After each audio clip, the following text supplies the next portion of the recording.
नमस्ते, राम राम। एक कहानी है, एक सज्जन द्वारा कही गई है। उनके पिताजी बूढ़े हो चले थे। उनको चलने में तकलीफ होती थी, चल नहीं पाते थे, तो वो दीवार में हाथ टेक टेक कर चलना पसंद करते थे, दीवार का सहारा लिया करते थे। धीरे धीरे कमज़ोर हो ही रहे थे वो, तो उनको सहारे की जरूरत पड़ती थी वहाँ।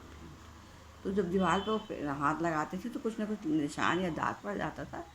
तो उनकी पत्नी को बिल्कुल पसंद नहीं आता था, दीवार गंदी हो रही है, दीवार गंदी हो रही है। वो अक्सर शिकायत करती रहती थी, तो वो चुप रह जाया करते थे, कुछ नहीं बोलते थे। एक दिन उन्होंने, जो सज्जन थे, उन्होंने अपने सिर में तेल लगाया, बुजुर्ग व्यक्ति ने, और हाथ में तेल लग गया, और फिर उसे चले वो, तो दीवार पर तेल के दाग लग गए। जब तेल के दाग लगे तो पत्नी को बहुत ज़ोर से गुस्सा आई, बहुत ज़ोर से चिल्लाई कि मतलब पापा ऐसा कर रहे हैं। तो उन्होंने गुस्से में आकर पापा को डांट दिया कि अब दीवार को मत छुआ करो पिताजी। पिताजी ने अपने बेटे की तरफ देखा और चुप रह गए। उन्होंने देखा कि पिताजी की आंखों में दर्द है, और वो भी कुछ नहीं बोल पाए और चुप रह गए। उस दिन पिताजी ने दीवार का सहारा लेना छोड़ दिया। बिना दीवार का सहारा पकड़े पकड़े चलते 2-3 दिन चले। अचानक इनका पैर लड़खड़ा गया और गिर गए। कूल्हे की हड्डी टूट गई। अस्पताल में भर्ती कराया गया, ऑपरेशन हुआ, परंतु बुढ़ापे का शरीर कितना सहन करता। अंतिम वो सब कुछ छोड़कर चले गए। बहुत दुख हुआ, बहुत दुखी रहते थे कि मेरे पिताजी मतलब चले गए ऐसा। पर वो मतलब क्या बोलते, किससे बोलते, चुप रह जाते थे। थोड़े दिन हुए, अब ये बात चली कि घर में पेंट कराना है, घर को पुताई कराना है।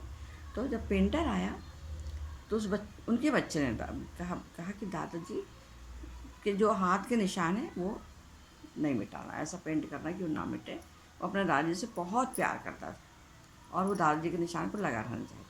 पेंटर भी बहुत समझदार था। उन्होंने उसे आश्वासन दिया, भरोसा दी कि बेटा मैं ये निशान नहीं मिटने दूंगा। उसके चारों ओर उसने सुंदर सी गोल डिज़ाइन बना दी ताकि वो दीवार की सजावट बन जाए, सजावट का एक हिस्सा बन जाए। और ऐसे ही हुआ। पेंटर ने बहुत सुंदर तरीके से सजा दिया और वो बहुत अच्छा सा दिखने लगा। अब जो लोग भी आते उस पेंट को देखते और बहुत खुश होते और कहते बहुत अच्छा बना। और किसी को क्या पता कि इसके पीछे की कहानी क्या थी। धीरे धीरे समय बीता, वो व्यक्ति बूढ़े होने लगे, उनका बेटा बड़ा हो गया, है ना। तो एक दिन वो ऐसे दीवार पकड़ के चलने लगे, सहारा लेने लगे। तो उनको याद आया कि पिताजी को मैंने मना किया था कि दीवार पकड़ कर नहीं चल। मैं भी कुछ बिना दीवार पकड़े चलने की कोशिश करूँ, चल तो पाऊँ। तो ये जब उन्होंने देखा कि चल रहा है तो उनका बेटा दौड़ के आया, बोला पापा दीवार का सहारा लीजिए, आप गिर सकते हैं, आप गिर जाएंगे। इसी बीच पोती भी दौड़ कर आई और दादू को बोली, दादू आप मेरे कंधे पर हाथ चल कर रख कर चलो, आप मेरा सहारा ले लो, आप मेरे कंधे पर हाथ रख कर चलो।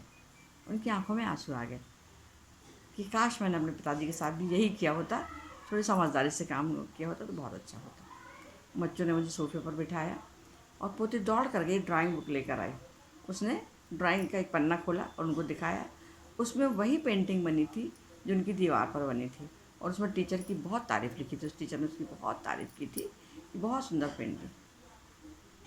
ये देखकर बुजुर्ग और भी बुरा लगा। तो ये थी कि तस्वीर, दीवार थी, उंगलियों के निशान थे, है ना, पर उस बात को अपन सारा रूप से ले सकते हैं।